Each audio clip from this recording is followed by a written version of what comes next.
ഇപ്പോഴും സ്വന്തം പെണ്ണിനെ തല്ലുന്നവരുണ്ട്, പേടിച്ച് ജീവിക്കുന്നവരുണ്ട്.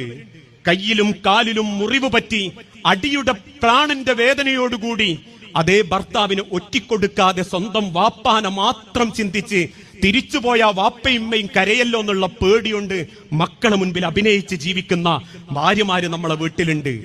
ആ ഭാര്യനോട് ചെയ്യുന്നതിന് ദുനിയാവിൽ ഒരാൾ പകരം ചോദിച്ചിട്ടില്ലെങ്കിലും പടച്ചോൻ പറഞ്ഞൊരു വാക്കുണ്ട്, നാളെ റബ്ബിന്റെ കോടതിയിൽ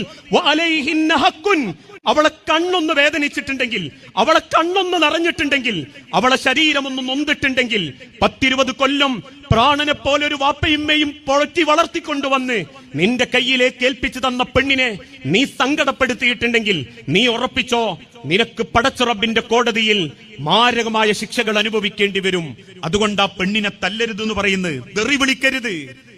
ഇന്നെന്തൊക്കെ തെറിയാ വിളിക്കുക.